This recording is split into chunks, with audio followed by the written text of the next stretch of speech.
Hi, this is Kenny Lee, and today I want to talk about sound in particular. Now, sound is a longitudinal wave, so that means it vibrates along the same direction that it moves. And so we get these parts where the wave is pressed together. We call those compressions. Those are high pressure zones. And the parts where the molecules are spread apart, that's called a rarefaction. And so that's where everything's spread apart, so it's a low pressure. And so the sound wave kind of does compressions, rarefactions, compressions, rarefactions, compressions, rarefaction as it moves through the medium. There's some words that we use for sound that we don't normally use for other waves. One in particular is pitch. Pitch is just another word for frequency. Where in physics, we mostly use the word frequency, but if you're a musician, you probably use the word pitch. And that's simply the number of waves that pass a point any given second. And so they are the same thing, with just two separate words. So if something's a high pitch, that means a lot of waves vibrate past this object every second. So low pitch, very few waves pass every second. Now don't confuse pitch with how loud something is.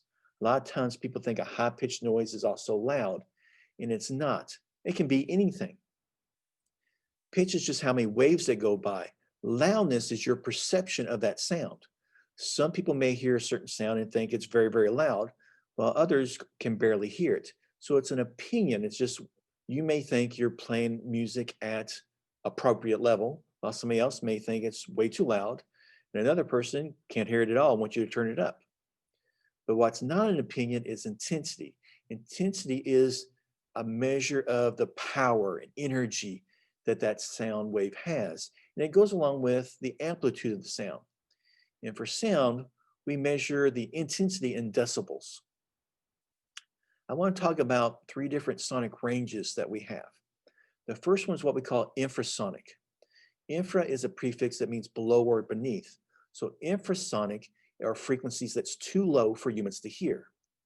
And most humans can hear about 20 hertz.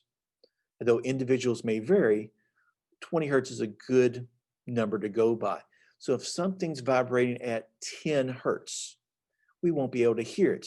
We may be able to feel it or detect it some other way, but we won't be able to hear it. The sonic range is the frequencies humans should be able to hear if their hearing works just fine. And that's anywhere between 20 and 20,000 hertz. Now, as you get older and your eardrums kind of thicken up because of use and abuse, they can't respond as quickly to those very, very high frequencies. And so we start losing those high frequencies first. Now, another frequency range is called ultrasonic. Ultra means above or beyond. So ultrasonic are frequencies that are too high for humans to hear, and that's above 20,000 hertz. We got two pictures of the ear. This is kind of the whole ear system. This is just the inner ear. And so the sound comes in, the waves come in, hit the eardrum, that makes the eardrum vibrate back and forth. And that kind of taps out the signal through these three small bones that go to your inner ear. And inside your inner ear, there are these little hairs called cilia. And they're different lengths, different thicknesses. And what they do is they vibrate corresponding to the frequencies of sound coming in. This little snail shell looking like structure picks up those vibrations and sends that information through the auditory nerve to your brain, and you hear the sound. Let's talk about different terms we use with frequencies and vibrations. The first one is a natural frequency, and that's quite simply the frequency that our object would normally vibrate at. And so think about like a bell or a xylophone. If you look at a xylophone, each one of those bars are cut to a different length to correspond to a frequency. And so you hit that bar and it makes that same note every single time. That's its natural frequency. A forced vibration is when you make something vibrate a frequency it doesn't want to. So let's say you have something that normally will not vibrate at a certain frequency. Let's say a piece of plywood. If you take a vibrating object and touch it to that plywood, it will force that plywood to vibrate the same frequency as the tuning fork that you're touching to it. You're making it vibrate at a frequency it doesn't want to, so we call that a forced vibration. And to do that, you have to actually to have the two objects in contact with each other. One example that's pretty common is simply a guitar, or any type of string instrument like that, that has that body to it, that when you play the note on the string vibrates. Since it's connected to that body, it causes that body of the guitar to vibrate at that same frequency.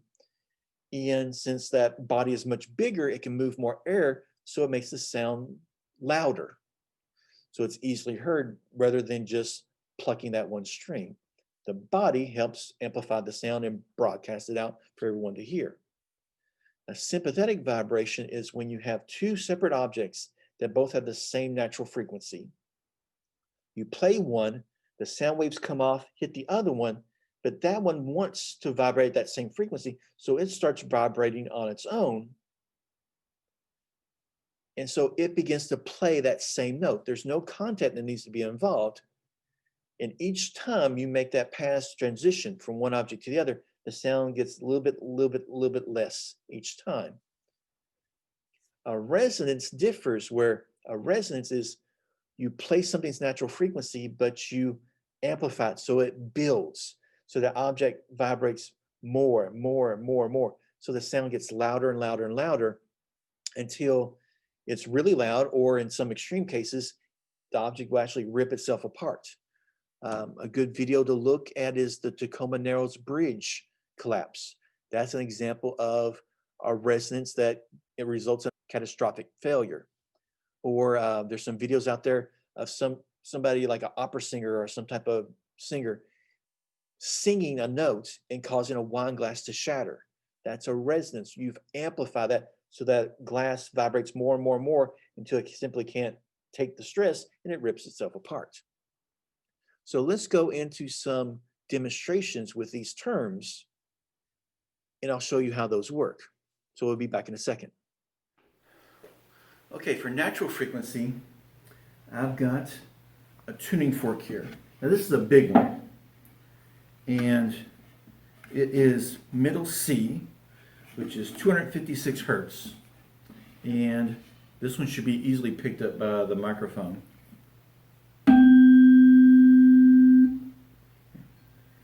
There's a node here, got two antinodes. That'll show up in a video later.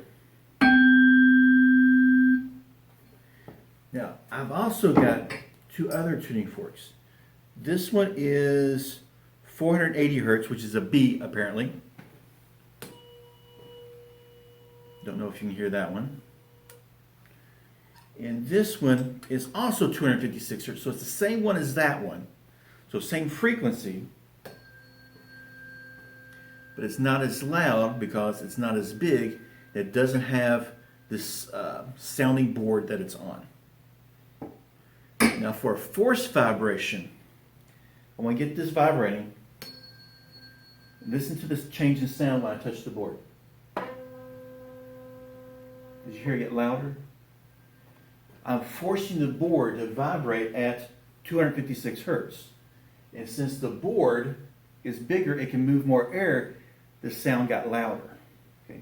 But I'm forcing it. I had to touch the two together.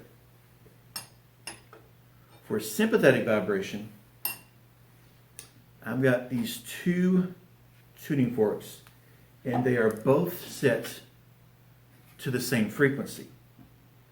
I'm going to put them facing each other. So I'll play this one. It will vibrate at 256 times a second. So it'll send out sound waves at a frequency of 256 hertz. Hits this one. This one wants to vibrate at 256 hertz. So it'll start vibrating. Now I want to show you one thing, that if I get this going and then pick it up, it stops.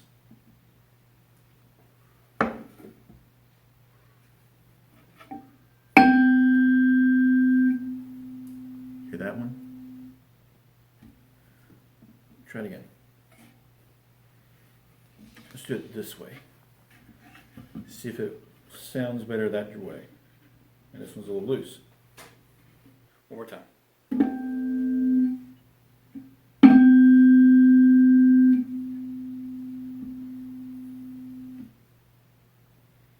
can hear that one a little bit. All right, now for a resonance.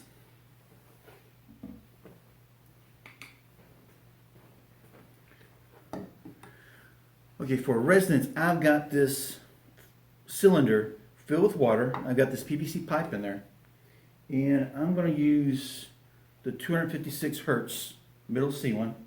And what I'm going to do is, so I'm strike it, I'll hold it over the tube.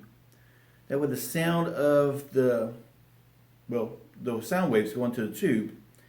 And then if I get it just the right depth, just so that the column of air inside here is just exactly 1/4 of the wavelength of this, you'll hear it resonate. So you should hear the sound get much louder.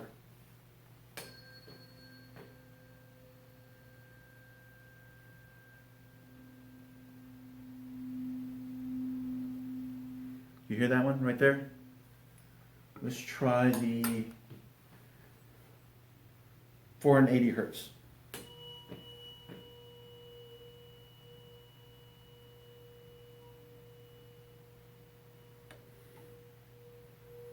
Right there for this one.